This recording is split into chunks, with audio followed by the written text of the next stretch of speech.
Every night, we must stand in front of the mirror for 10 long hours. Even though we're exhausted, we can't close our eyes to rest. Because as night falls, a group of mysterious alien creatures gather quietly in front of the mirror, mimicking our every move. If anyone tries to resist, they'll tear us apart without hesitation. Once someone tried to escape during the day, but no matter which way he went, he always ended up back at the starting point. And when night came, those creatures, like hunting dogs, tracked him by scent and ruthlessly killed him. I've had enough of this life, living in constant fear. But every time I try to act, the experienced old woman stops me. She's lived here for 20 years, and she knows exactly how brutal those creatures are. She tells me, if we anger them, we all die. I agree to her on the surface, but I can't accept it. Every time I go out for food during the day, I mark trees along the way. At night, I stand in front of the mirror striking different poses to please the creatures. After countless days and nights of observation, I finally know the terrain like the back of my hand. Today, I decided to take a bird and run out of the house, never looking back. Surprisingly,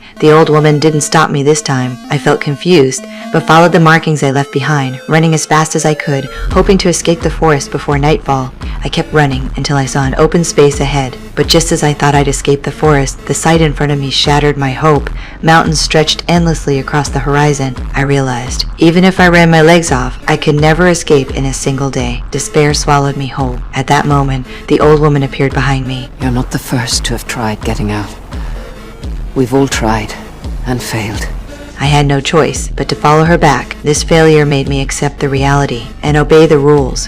However, the next time I went out for food, I was with the youngest, Tyler. On the way, Tyler kept complaining about how the old woman always orders them around. I came up with an idea and started agreeing with him, speaking ill of the old woman. After growing closer to Tyler, I came up with a bold idea. We had never truly seen those creatures. Maybe the old woman made it all up. A spark of realization flickered in Tyler's eyes. Driven by curiosity, we secretly went to the creature's hiding place. Standing before the deep cave, I didn't feel fear, but excitement instead. Don't you want to know what they are? We decided to take the risk. Tyler tied the rope at the entrance, and I ventured deep into the cave. Nothing happened along the way, until I reached the bottom, only to find it completely empty, no trace of the creatures. Instead, there were scattered human tools. I didn't think too much about it, picked up a few useful items, and sent them up with the rope. I wasn't satisfied, and wanted to go deeper into the cave, but just then, a strange sound came from inside. I quickly called Tyler, and a hand slowly reached out from the cave. As it touched the sunlight, it emitted white smoke. In a panic, Tyler dropped the rope, and I barely escaped.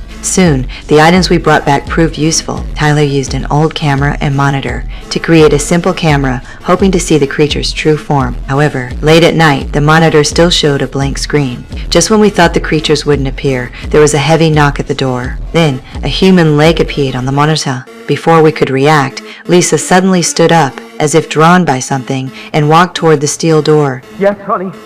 Please, open the door. He's back. The old woman quickly blocked her, warning her not to trust it, saying it was surely a trick by the creatures. But Lisa insisted on opening the door. Her husband had gone out for help a week ago and still hadn't returned. The old woman suddenly had an idea. She asked questions only a couple would know to verify her husband's identity. Lisa agreed, but as time passed, there was no response from outside. Lisa finally came to her senses, but this enraged the creatures. They rushed back to the mirror, but this time, the mirror seemed ineffective. The creatures grew more frantic, banging on the mirror. The room shook violently, and we were terrified, thinking we wouldn't escape this time. Just as the mirror was about to shatter, the creature suddenly stopped. This time, it was just a warning, but the old woman was furious and came to me. Tell me what you did. Tell me where you went. I went down into a burrow. My God. You are angry and you are selfish. You behave like a child. I'm not supposed to be here. And I'm not staying here. Do you get that? I'm the one that's getting...